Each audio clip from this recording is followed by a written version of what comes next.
Students, कैसे हैं आप सब? बढ़िया हैं? तो चलिए पिछला जहाँ पर छोड़ा था वहीं से अपन आगे बढ़ते हैं। पिछले में अपन ने किया था समांतर श्रेणी, समान अंतर की श्रेणी, ठीक है। तो इसमें अपन ने प्रथम पद पढ़ा था, सर्वांतर पढ़ा था और अंतिम पद या nवें पद का सूत्र पढ़ा था, ठीक है ना। अब अपन ये देखेंगे कि दो संख्याओं के बीच में हम किस तरह से समांतर माध्य का क्या बोलेंगे अपन उसको रख सकते हैं, है ना। जैसे देखो, ये तो सभी को पता है कि दो संख्याओं के बीच में कितनी संख्या होती है, अनगिनत संख्या होती, ठीक है ना। और औसत या एवरेज, ये चीजें आप लोगों ने पढ़ा ही है। तो यहाँ पर अपन क्या करेंगे, समांतर माध्य मतलब समान अंतर का माध्य, मतलब दो संख्याओं के बीच में हम एक ऐसी संख्या डालेंगे जो दोनों संख्याओं से बराबर की दूरी पर स्थित हो। आया समझ में? तो ये कहलाएगा आपका समांतर माध्य। वह संख्या जो दो दी हुई संख्याओं से बराबर की दूरी पर स्थित हो, उसे हम क्या बोलेंगे, समांतर माध्य, ठीक। तो अपन देखो, जैसे संख्या रेखा आप लोगों ने पढ़ा है, जैसे ये है आपका 2 और ये है 3 और ये है 4। तो 2 और 4 के बीचों बीच कौन सी संख्या है? 3, है ना, दिख रहा है, क्योंकि यहाँ से 1 2 3 4 5, फिर यहाँ 1 2 3 4 ये आ गया, है ना। तो इसको दूर बना देते, 1 2 3 4 ये आ गया। यहाँ से भी करेंगे तो 1 2 3 4 5 2 3 4 5, है ना। तो ये बिल्कुल बराबर की दूरी पे है दोनों से। आ रहा समझ में? अब इसको समांतर माध्य यानी अपन को मध्य पद ज्ञात करना। क्या ज्ञात करना अपन को? मध्य पद। तो मध्य पद कैसे ज्ञात करते हैं? इन दोनों संख्याओं को क्या कर देते हैं अपन? जोड़ देते हैं। तो 2 और 4 को अपन ने जोड़ दिया और किससे भाग दे दिया? 2 से, ठीक। तो ये कितना हो जाता है? 6/2 कट के कितना आ गया? 3। तो ये हो गया आपका समांतर माध्य। तो सॉरी 3। क्लियर? आया समझ में? तो यहाँ इस एक्सरसाइज में अपन किसको देखेंगे? समांतर माध्य। इसके अलावा जो एक चीज और अपन इसमें समझेंगे वो ये है कि अपन ने समांतर श्रेणी निकालना तो सीख लिया, प्रथम पद कैसे निकालते हैं, सर्वांतर कैसे निकालते हैं, nवां पद कैसे निकालते हैं, अंतिम पद कैसे निकालते हैं। पर अब अगर कहा जाए कि इन सब का योग निकालो, तो कैसे निकालोगे? अगर संख्याएं कम है तो उनका योग तो हम गणना से निकाल लेंगे। मान लो ऐसे दिया है आपको 2 4 और 6, आपको इन तीनों का मान लो योग निकालना है, तो तीनों का योग कैसे निकालोगे? प्लस कर दोगे। 6 4 10 और 2 12 हो जाएगा। मान लो और कोई संख्या है 1 3 और 5 है, इनका करना है तो भी आप क्या कर लोगे? 5 3 8 और 1 9। पर जैसे जैसे श्रेणी की संख्याएं बढ़ेंगी, मतलब n जो श्रेणी के पद हैं अगर बढ़ते चले जाएंगे तो आपके लिए योग करना क्या हो जाएगा? कठिन हो जाएगा, क्योंकि बहुत सारी संख्याओं का योग करने में एक तो समय भी ज्यादा लगेगा, दूसरा ये है कि हमसे गलती होने के भी चांसेस बहुत ज्यादा हैं। तो इसके लिए अपन क्या करते हैं, इनके योग का सूत्र है एक, उसको अपन देखते हैं, ठीक है ना। तो उसका योग का सूत्र है, उसको अपन अप्लाई करेंगे तो हमको योग का वैल्यू समझ में आएगी, और समांतर माध्य का सूत्र है, उसकी मदद से हम समांतर माध्य ज्ञात करेंगे। तो इसमें अपन दो चीजें लेंगे, ये अंतिम दो हैं, इसके बाद इस अध्याय में मेरे हिसाब से और कुछ नहीं है।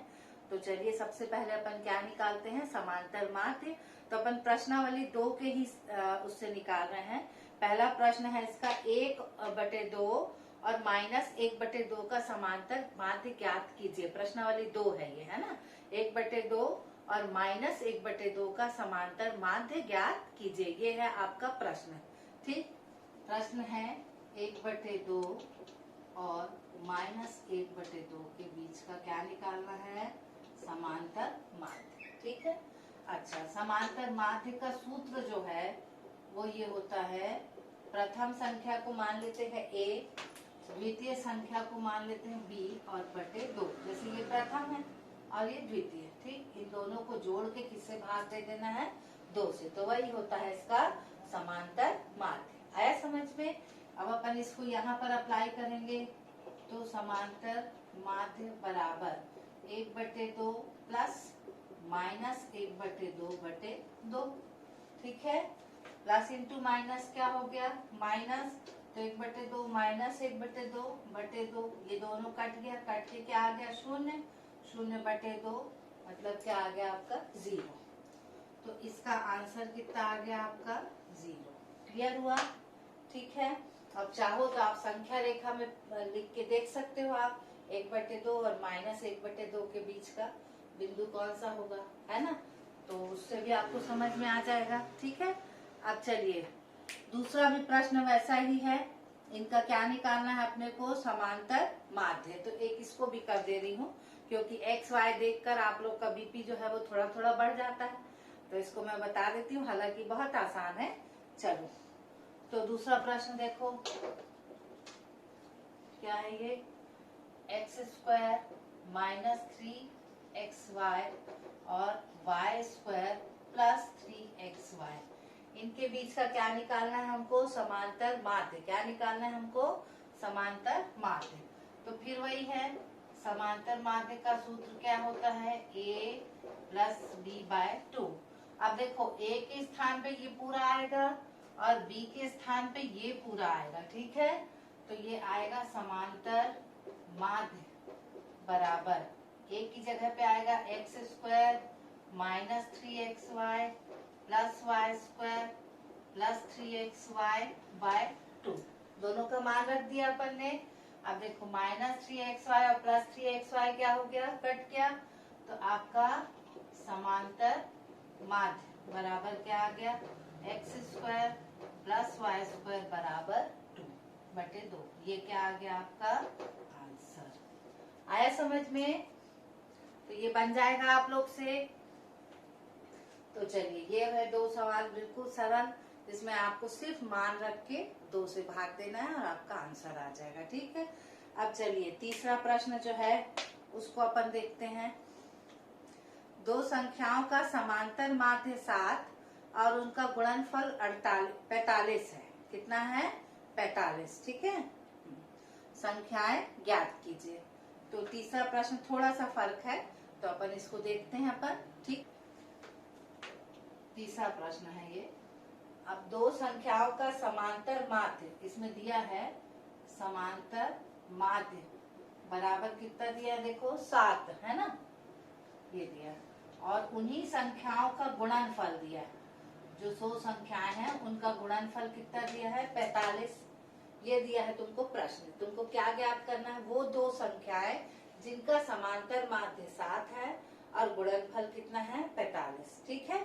अब अपन माना कि गणित तो सब में माना कि होता है, तो अपन मान लें दोनों संख्या क्या है, माना कि दी हुई संख्याएं क्या है, a और b दोनों है। ठीक।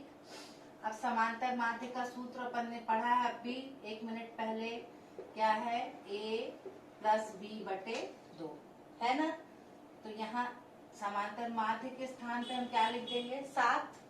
तो हो जाएगा 7 बराबर a + b/2। ये क्या हो गया, पक्षांतर। तो 7 × 2 बराबर a + b। ठीक। 7 दूनी कितना हो गया, 14 हुआ। तो 14 बराबर a + b। अब किसी भी एक को पक्षांतर कर दो, मान लो हमने b को पक्षांतर किया। ठीक है। तो ये हो गया 14 - b बराबर a। ये आपका बन गया एक समीकरण। ठीक है। इसको नाम देंगे प्रथम समीकरण। फिर से यहाँ तक एक बार देख लेते हैं अपन। हमको दिया है कि समांतर माध्य कितना है, 7 और गुणनफल इन दोनों का कितना है, 45। ये आपको प्रश्न दिया है। आपको क्या ज्ञात करनी है, वो 2 संख्याएं जिनका समांतर माध्य 7 है और जिनका गुणनफल 45 है। ठीक है। तो अब यहाँ पर अपन मान लें कि दोनों संख्याओं का मान है a और b। नाम कुछ तो देना पड़ेगा ना, तो वो संख्याओं का नाम है a और b। अब समांतर माध्य का सूत्र अपन ने पढ़ा है a + b/2। समांतर माध्य दिया कितना है, 7। तो समांतर माध्य के स्थान पे क्या रखेंगे, 7 बराबर a + b/2। क्रॉस करेंगे, 7 × 2 बराबर a + b। 7 दूनी 14, b का पक्षांतर हो गया, तो 14 - b बराबर a। आया समझ में? तो इसको नाम देंगे क्या, पहला समीकरण। इसको क्या नाम देंगे हम, पहला समीकरण। अब यहाँ आते हैं अपन दूसरे को देखते हैं। इन दोनों का गुणनफल कितना दिया है? 45। मतलब ए और बी को जब हम गुणा करेंगे तो हमको क्या मिलेगा? 45। ठीक है, तो अब अपन यहाँ लिखे इसको, ए गुणित बी बराबर 45। ठीक, अब ए के स्थान पे देखो क्या हो जाएगा अपन का? 14 माइनस बी। ए के जगह हम इसका मान रख सकते हैं, ठीक है ना? तब अपन इसका मान रख देंगे 14 माइनस बी गुणित बी बराबर 45। ठीक है, चलो बी को अंदर गुणा करेंगे तो 14b माइनस बी स्क्वायर बराबर 45। सबको उधर ले जाएं, ठीक? तो ये माइनस बी क्या हो जाएगा? प्लस 14b क्या हो जाएगा? माइनस, तो ये आ जाएगा B square minus 14b plus 45 बराबर 0। ठीक, ये आ गया आपका। अब अपन इसको क्या करेंगे? मध्य पद से तोड़ेंगे, तो 45 के गुणनखंड देखो, तोड़ के देखो तो कितना होता है? 15 दिया 45 करके देख लो। पहले 5 का करेंगे तो 5 नाम 45 होता है, 15 दिया 45, और क्या होता है देख लो? और तो नहीं होता, 2 ही मुझे याद है ना? और एक होगा 45 एकम 45, तो सबका होता है। ठीक है, अब इनमें देखो किसको जोड़ने या घटाने से आपको 14 मिल रहा है, तो किसको मिल रहा है? देखो 15 में से 3 गया तो कितना मिल जाएगा? 12, और 15 में 3 जोड़ेंगे तो कितना मिलेगा? 18। तो ये हो गया तुम्हारा कैंसिल। 45 में 1 घटाएंगे तो 44 मिलेगा, या 45 में 1 जोड़ेंगे तो 46। ये भी कैंसिल। अब कौन बचा? ये तो बन रहा है। देखो 9 में 5 जोड़े तो क्या मिल गया हमको? 14। तो ये मध्य पद तोड़ने वाला है, इसको अपन पिछले प्रश्न करे हैं अपन, ठीक है ना? जो क्वाड्रेटिक इक्वेशन था, वर्ग समीकरण, उसी विधि से यहाँ पे करना है हमको। तो B square minus 9b plus 5b sorry minus 0। अब जोड़ी बना लेंगे इनको, इसमें b को कॉमन निकालेंगे तो क्या आ जाएगा? b minus 9। इन दोनों में क्या कॉमन निकालेंगे? -5, तो अंदर बचेगा b माइनस 9। अब इसमें और इसमें दोनों में क्या कॉमन निकालेंगे हम? b माइनस 9 और b माइनस 5 बराबर 0। ठीक है, ये देखो b माइनस 9 निकल जाएगा, तो यहाँ से b माइनस 9 हटा तो क्या बचा? सिर्फ b। यहाँ से b माइनस 9 हटा तो क्या बच गया? -5। ठीक, तो ये आ गया। अब इन दोनों का गुणनखंड 0 है, अपन उसमें पढ़ चुके हैं वर्ग समीकरण में। तो b माइनस 9 बराबर 0 अथवा b माइनस 5 बराबर 0। ठीक है, यहाँ से पक्षांतर करेंगे तो b बराबर 9 अथवा b बराबर 5। ठीक, अब b का मान एक बार 9 आया और एक बार 5 आया। अब इस मान को हम कहाँ रखेंगे? समीकरण 1 में। कहाँ रखेंगे हम इसको? समीकरण 1 में। तो पहले अपन लिख लें b बराबर 9 को समीकरण 1 में रखने पर क्या मिला अपने को? देखो a बराबर है 14 माइनस b, तो a बराबर हो जाएगा 14 माइनस 9। तो a बराबर 14 में से 9 गया, कितना बच गया? 5। तो जब b 9 है तो a का मान कितना हो गया? 5। अब फिर करेंगे अपन b बराबर 5 को समीकरण 1 में रखने पर क्या हो गया? a बराबर 14 माइनस b, तो a बराबर 14 माइनस 5, तो कितना आ गया? 9। तो कितने आंसर मिले तुमको? 2 आंसर। ठीक है, तो पहला आंसर अपने को मिलेगा a बराबर 5 और b बराबर 9, और दूसरा मिलेगा a बराबर 9 और b बराबर 5। अब इनको जोड़ देख लो आप, जोड़ो 9 और 5 14, 14 बटे 2 करोगे तो कितना आ जाएगा? 7। देख लो इनका समांतर माध्य कितना था? 7, और इनका गुणनफल 45 होना चाहिए, तो 9 पहना 45। ठीक है, तो अपना आंसर भी क्या है? सही है। ठीक, यहाँ तक मैंने आपको दोबारा बता दिया। अच्छा, फिर बता रही हूँ, इनका गुणनखंड क्या दिया आपको? 45। तो दोनों संख्याओं को गुणा करके क्या लिख देंगे हम? 45। उसके बाद पहले समीकरण से किसका मान लेंगे? a का मान यहाँ पर डालेंगे, कितना है? 14 माइनस b। ये b कहाँ है? बाहर, बराबर 45। b का गुणा अंदर करेंगे तो 14b माइनस b स्क्वायर बराबर 45। इन दोनों को पक्षांतर करके दूसरी तरफ ले जाएंगे। माइनस बी स्क्वायर क्या हो जाएगा प्लस, ये प्लस 14b कितना हो जाएगा माइनस 14b, और ये प्लस 45 बराबर 0। अब मध्य बन गुणनफल विधि से इसको तोड़ेंगे अपन, तो 45 को तोड़े, 9 बना 45 और 9 5 14, ठीक है। तो उस विधि से अपन ने मध्य पद तोड़ दिया, तो ये हो गया 9 और 5। चूंकि यहाँ पे ऋणात्मक चिन्ह है इसलिए दोनों में ऋणात्मक होगा, क्योंकि योग करके मिल रहा है, योग करते हैं तो समान चिन्ह मिलता है, और अगर माइनस करिए रहते हैं तो अपन उसमें विपरीत चिन्ह मिलता है, ठीक है। पिछले भी पढ़ा था मैंने, आप लोगों को समझाया भी था। तो चूंकि अपन को 9 और 5 जोड़ने से 14 मिल रहा है ना, इसलिए दोनों का चिन्ह समान होगा, ठीक। जब किन्हीं दो राशियों को जोड़ने से मध्य पद मिलता है तो उनका चिन्ह जो होता है वो समान होता है, और जब उनको माइनस करने से ये बीच की राशि मिलती है तो चिन्ह क्या होते हैं, विपरीत होते हैं, पता है ना। विपरीत चिन्ह में घटते हैं, समान चिन्ह में जोड़ते हैं, क्लियर। चलो, तो अब इसमें से ये b माइनस 9, ये b माइनस 9 दोनों को अपन ने बाहर निकाला, यहाँ पे बचा b, यहाँ पे बचा माइनस 5, दोनों का गुणनखंड क्या हो गया 0। तो अपन पढ़ चुके हैं, जब भी किन्हीं दो संख्याओं का गुणनफल शून्य होता है तो या तो पहली संख्या शून्य होती है या दूसरी संख्या शून्य होती है, ठीक है। तो या तो b माइनस 9 बराबर 0 होगा अथवा b माइनस 5 बराबर 0 होगा। तो b बराबर 9 अथवा b बराबर 5। अब इन दोनों मानों को पारी पारी से अपन यहाँ पर रखेंगे 14 माइनस b में। तो जब 9 रखेंगे तो इसका a का मान आ गया 5, और जब 5 रखेंगे तो a का मान आएगा 9। तो इस तरह से दो आंसर इसके हमको मिल जाएंगे। आया समझ में? तो उम्मीद है ये प्रश्न आपको समझ में आया होगा। अब अपन इसका छठवां देखते हैं, ठीक है ना। छठवां भी देख सकते हैं, पांचवा भी देख सकते हैं। चलिए छठवां देख लेते हैं, ठीक। क्वेश्चन नंबर 6 क्या दिया देखो, 11 और माइनस 7 के बीच 5 पद निवेश करना है और समांतर श्रेणी का निर्माण करना, ठीक है। तो आपको 11 और माइनस 7 दिया, दो ऐसा कोने में, बीच में तुमको कितने मेंबर डालने हैं 5, ठीक।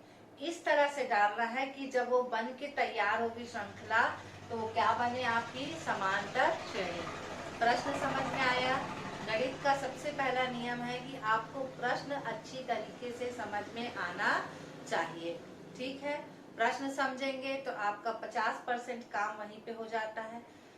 फॉर्मूला याद है तो 25%, और प्रक्रिया याद है तो बाकी का 25%, ठीक।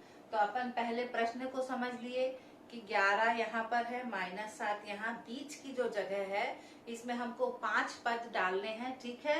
और अब ये 5 पद जो डालेंगे उसके बाद जो रिजल्टेंट बनेगा, मतलब जो 7 संख्याएं हमको मिलेंगी, वो सातों कैसी होना चाहिए, समांतर श्रेणी में। किसमें होना चाहिए, समांतर श्रेणी में, मतलब उनके पदों के बीच का अंतर क्या रहे, समान, ठीक है। तो अब अपन यहाँ शुरू करते हैं। ये है 11 और ये है माइनस 7। अब इसके बीच में कितने पद निवेश करने, 5। अब अपन पदों को नाम दे देते हैं, A1, A2, A3, A4, A5, ठीक।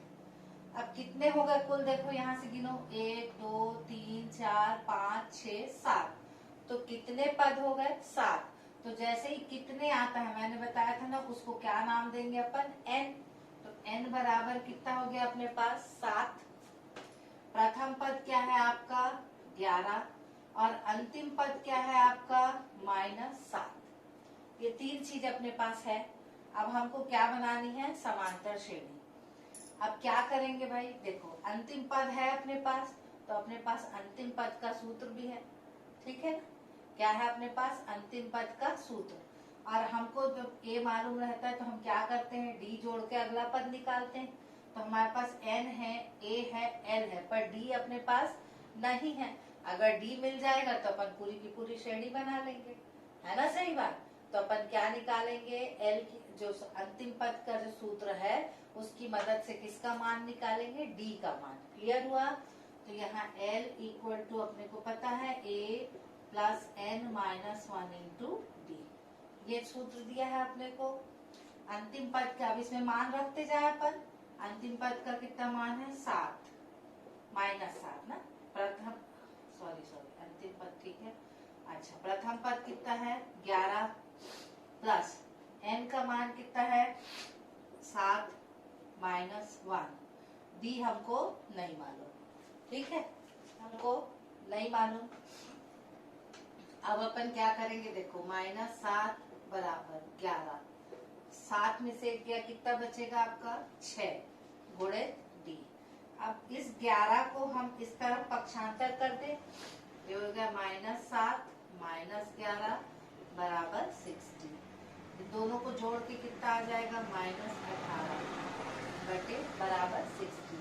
अब 6 इसके नीचे आएगा बराबर d, 6 दिया 18, तो d का मान कितना आ गया -3। ये किसका मान आ गया, d का मान आया। चलो अब अपन निकालते जाते। प्रथम पद तो आपका है कितना 11, द्वितीय पद क्या है a1। a1 क्या हो जाएगा, प्रथम पद प्लस सर्वांतर। तो प्रथम पद कितना है आपका 11, सर्वांतर कितना है -3। तो 11 में से 3 गया, कितना आ जाएगा 8 आएगा, ठीक है। अब a2 बराबर कितना होता है, a2 चाहेंगे तो अपन a प्लस 2d इस तरह से निकाल सकते हैं, या इसमें d को जोड़ के निकाल सकते हैं, जो आपको लगे। जैसे यहाँ से निकालेंगे तो a कितना है, देखो आपका 11 प्लस 2 गुणित -3, तो हो गया 11 माइनस 6, तो कितना आ गया 5, ठीक है। और अगर सीधा सीधा निकालते तो a2 क्या हो जाएगा a1 प्लस d होगा, ठीक है। जो भी प्रथम द्वितीय पद होगा उसमें d जोड़ देंगे, तो a1 प्लस d मतलब 8 माइनस 3, तो कितना आ गया 5। आ रहा समझ में। अच्छा, उसी तरह a3 क्या होगा, जो भी a2 में आएगा उसमें क्या जोड़ देंगे अपन d, तो a2 में कितना आ गया 5 माइनस क्या कर दिया अपन ने 3, तो a2 में से 5 में से 3 गया, कितना आ गया 2, तो किसका मान आ गया a3 का, ठीक है। मालूम है ना, सब में d जोड़ते जाते हैं तो अगला अगला पद मिलता है। 11 में d जोड़े तो ये मिला, इसमें d जोड़े तो ये मिला, इसमें d जोड़े तो a3 में d जोड़े a4 में d जोड़े a5 और a5 में d जोड़ेंगे तो -7, ठीक है। तो अब अपना a3 आ गया। अब a4 करेंगे अपन, a4 इक्वल टू क्या हो जाएगा a3 प्लस d। a3 कितना है 2, d कितना है -3, तो a4 कितना आ गया तुम्हारा -1। अब a5 कितना आ जाएगा a4 प्लस d, तो a5 कितना, a4 है -1 -3, तो कितना आ जाएगा -4, ठीक है। अब a5 के बाद ये क्या है अंतिम पद है, तो अंतिम पद को अपन क्या करेंगे a5 प्लस d, तो a5 कितना है -4 और d कितना है -3, तो कितना आ गया -7, और लास्ट अपना क्या था -7, ठीक है। मतलब हमने जो पूरा किया है वो पूरा सही है। आया समझ में। ये वाला जो है ये थोड़ा लंबा हो जाएगा, ये आपका सरल रहेगा कि 11 में d जोड़े a1 मिला, a1 में d जोड़े a2 मिला, a2 में d जोड़े a3 मिला, a3 में d जोड़े a4 मिला, d जोड़ते जाएंगे, अगला अगला पद अपने को मिलता जाएगा। आया समझ में। तो इसमें बहुत ज्यादा दिक्कत नहीं है, सिर्फ तुमको क्या ध्यान रखना है, 2 पद जो दिए हैं उसमें वो पहला पद रहेगा और अंतिम पद रहेगा, ठीक। जितने भी पद निवेश करने कहा, जैसे इसमें कितने पद निवेश करने कहा 5, तो जो पदों की संख्या है वो जितने पद निवेश करना है उससे 2 ज्यादा होगी। जैसे यहाँ 5 है तो पदों की संख्या कितनी हो गई 7। मानो निवेश करने के लिए 6 पद देते हैं तो पदों की संख्या हो जाएगी 8। मान लो 10 पद देते हैं निवेश करने के लिए तो पदों की संख्या कितनी हो जाएगी 12। बस इसी को आपको ध्यान रखना है। फिर अंतिम पद का सूत्र डालना है, उसकी मदद से d निकलेगा। d के बाद फिर सेम है, a पहला लिखेंगे, a में से d जोड़ते जाएंगे, अपने को अगला अगला पद मिलता जाएगा, ठीक। अब यहाँ तुम लोग बोलोगे माइनस हुआ, क्यों हुआ है, क्योंकि d का मान कितना है -3 है। देखने से भी समझ में आ रहा है 11 से कहाँ पहुंच गए अपन -7। तो माइनस में कब पहुंचते हैं, जब हम घटते हैं, और प्लस में कब पहुंचते हैं, जब बढ़ते हैं, ठीक। आया समझ में। तो चलो ये हो गया क्वेश्चन नंबर 6। इस प्रश्नावली का प्रश्न क्रमांक 7 तो बहुत ही आसान है। पीवें और क्यूवें पद का माध्य आर एस और क्यूवें आर और एस में पद के माध्य के बराबर है। तो इसको कर लेंगे आप लोग, और नहीं बनेगा तो फिर मैं बता दूंगी उसको भी। बहुत सरल है, इसमें कुछ नहीं करना है अपन को, ठीक है। अब 7 और 49 के बीच n पद है। यदि 5वें और n-1वें पद का अनुपात 5/4 है तो n का मान ज्ञात कीजिए। देखिए, मैंने आपको पहले भी बताया है कि जितने पद, जैसे 2 पद के बीच में 5 हमको और डालने हैं तो टोटल पदों की संख्या क्या हो जाती है, उसमें 2 जुड़ जाता है। तो हमको इसमें कितने पद डालने हैं, इसमें n पद। कितने पद डालने हैं अपन को, n पद। तो पदों की संख्या क्या हो जाएगी, n+2। कितनी हो जाएगी पदों की संख्या, n+2। इसीलिए मैंने देखिए इसको कैपिटल N से निरूपित किया है, क्योंकि n तो पद हम इसके बीच में डाल रहे हैं, तो पदों की संख्या कुछ डिफरेंट लेना पड़ेगा ना, तब हमको समझ में आएगा कि हम कर क्या रहे हैं। ठीक, तो यहाँ पर पदों की संख्या है, n पद डालना है। 2 पद ऑलरेडी हमारे पास हैं, तो पदों की संख्या कितनी हो जाएगी, n+2। ठीक है। प्रश्न जो दिया है 7 और 49 के बीच n पद डालने हैं। 5वां पद और n-1वें पद का अनुपात कितना दिया है, 5/4। हमको क्या निकालने, श्रेणी। ठीक है, तो हल मैंने कर दिया है, इसको अपन समझ लेते हैं। पहले पद का मान तो क्या है, 7।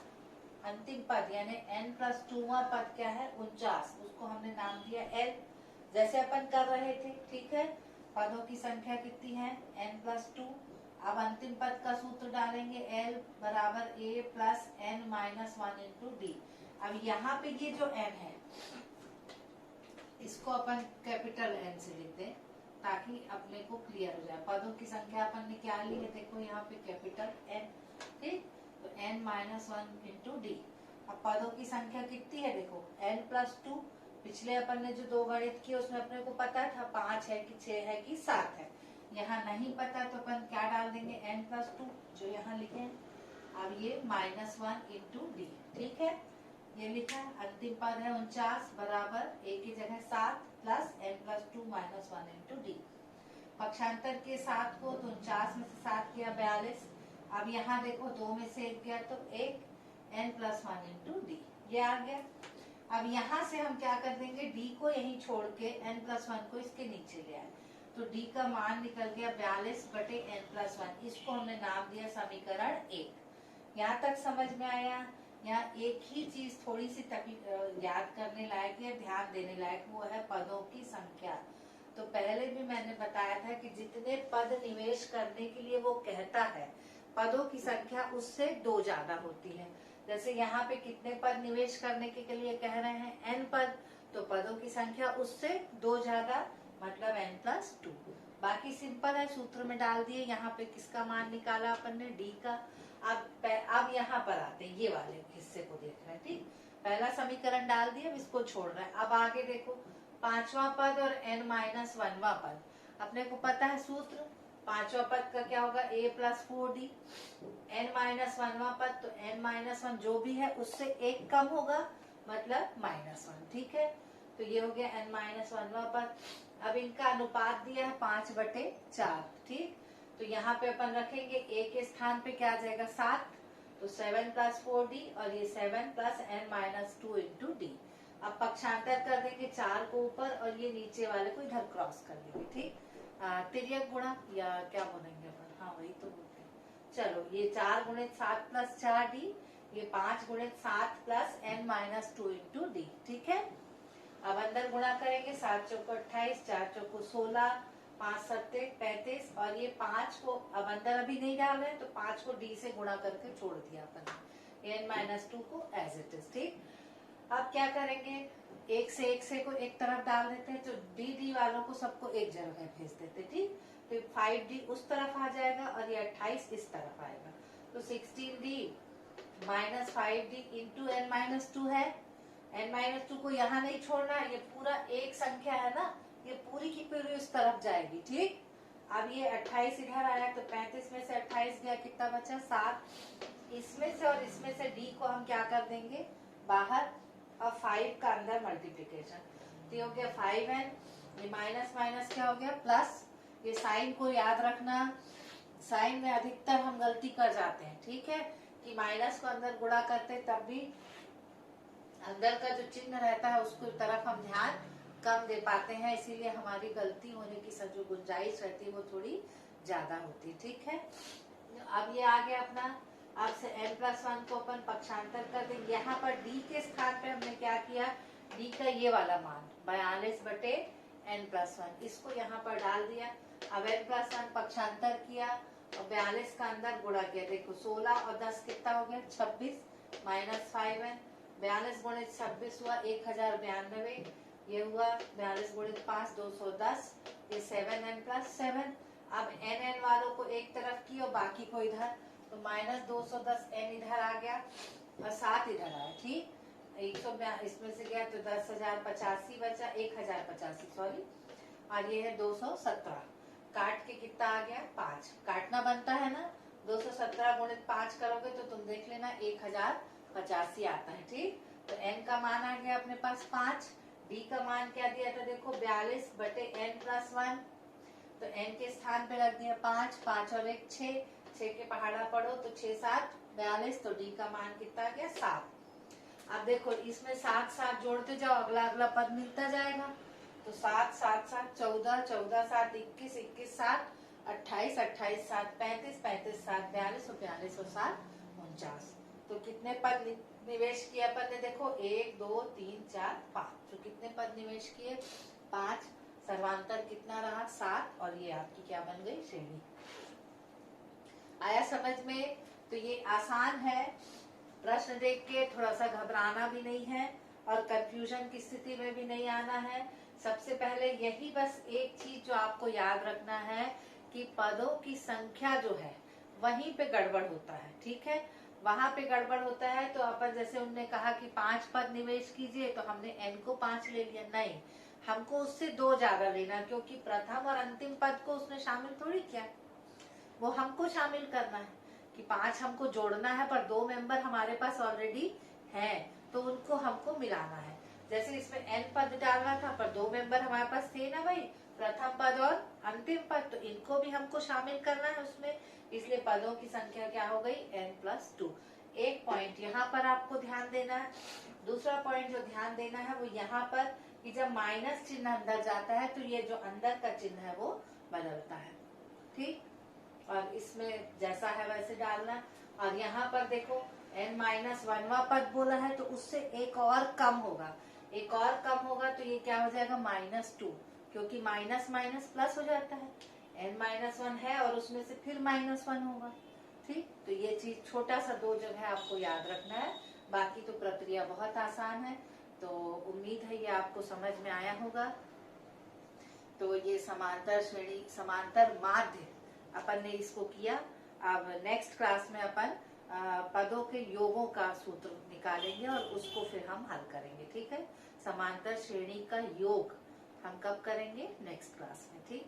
तब तक आप इसको ध्यान से पढ़िए और जो 2-3 गणित हमने छोड़े हैं उसको भी आपको अच्छे से देखना है और समझ करके हल करना है, ठीक। तो चलिए आज के लिए इतना ही, फिर नेक्स्ट क्लास में मिलते हैं अपन, तब तक के लिए take care, have a good day.